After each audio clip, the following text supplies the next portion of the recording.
Hi friends, taste of ഹോമിൻ്റെ പുതിയൊരു വീഡിയോയിലേക്ക് എല്ലാവർക്കും സ്വാഗതം. ഇന്ന് നമുക്കൊരു അയലക്കറി വെക്കാം. നല്ല പച്ച അയല കിട്ടിയിട്ടുണ്ട്.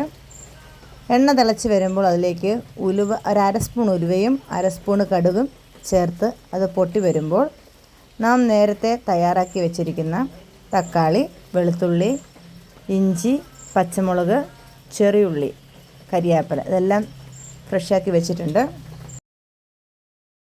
ആദ്യം വെളുത്തുള്ളി ഇട്ട് ചെറുതായി മൂത്ത് വരുമ്പോൾ അരിഞ്ഞു വെച്ച ഇഞ്ചി ചേർത്ത് അതിലേക്ക് 2 പച്ചമുളക് കൂടി ചേർത്ത് ചെറുതായി ഒന്ന് ഇളക്കി കൊടുക്കാം. ചെറുതായി ഒന്ന് വാടി വരുമ്പോൾ അതിലേക്ക് അരിഞ്ഞു വെച്ചിരിക്കുന്ന ചുവന്നുള്ളി കൂടി ചേർത്ത് പാകത്തിന് ഇളക്കിയെടുക്കാം.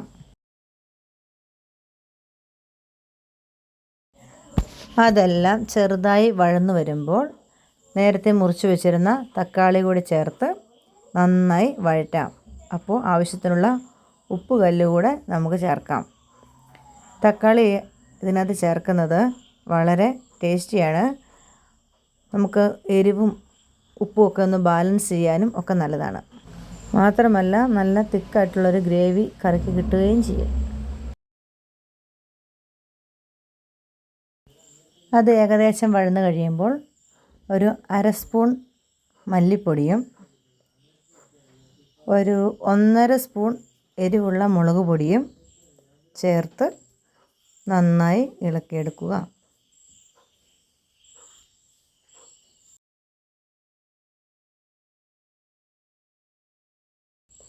അതിലേക്ക് ഒരു 1/4 സ്പൂൺ മഞ്ഞൾപ്പൊടി കൂടി ചേർത്ത് പൊടി നന്നായി ഇളക്കി അതിലേക്ക് അല്പം വെള്ളം കൂടി ഒഴിച്ച് നല്ല തിക്കായൊരു ഗ്രേവി തയ്യാറാക്കിയെടുക്കുക.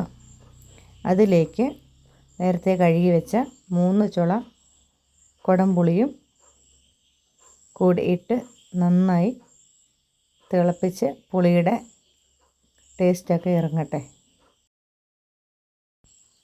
ഇതിലേക്ക് നമ്മൾ നേരത്തെ വെട്ടിക്കഴുകി റെഡിയാക്കി വെച്ചിരുന്ന അയല കഷ്ണങ്ങൾ കൂടി ചേർത്ത് നന്നായി ഒന്ന് ഇളക്കി അതിൻ്റെ എല്ലാ ഭാഗത്തും അരപ്പും എരിവ് എത്തുന്ന രീതിയിൽ ഇളക്കി ഒന്ന് മൂടി വെക്കാം. ഇടയ്ക്കൊന്ന് തുറന്ന് നോക്കി അതിൻ്റെ ചാറിന് ഉപ്പൊക്കെ കുറവാണോ എന്ന് നോക്കാം. അല്പം ഉപ്പ് കൂടി ചേർത്തു. ഇനി 2 തണ്ട് കരിയാപ്പിലയും കൂടി ഇട്ടിട്ട് നമുക്കൊന്നുകൂടെ ചെറുതീയിൽ മൂടി വെച്ച് വേവിക്കാം. നമ്മുടെ വളരെ ടേസ്റ്റിയായ ഒരു അയലക്കറി റെഡി ആയിട്ടുണ്ട്. ഇത് നല്ല ചൂട് ചോറിൻ്റെ കൂടെയും കപ്പയുടെ കൂടെയും ചപ്പാത്തിയുടെ കൂടെയൊക്കെ കഴിക്കാൻ സൂപ്പർ ഡിഷാണ്. എല്ലാവരും തയ്യാറാക്കി നോക്കണേ. ഇങ്ങനെ വെച്ച് നോക്കണം. ബാക്കി വന്ന കഷ്ണങ്ങൾ ഞാൻ വറക്കാൻ വേണ്ടി വെളുത്തുള്ളിയും കുരുമുളകും ചുമന്നുള്ളിയും എല്ലാം ചേർത്ത് അതുകൂടെ വറുത്തെടുത്തു.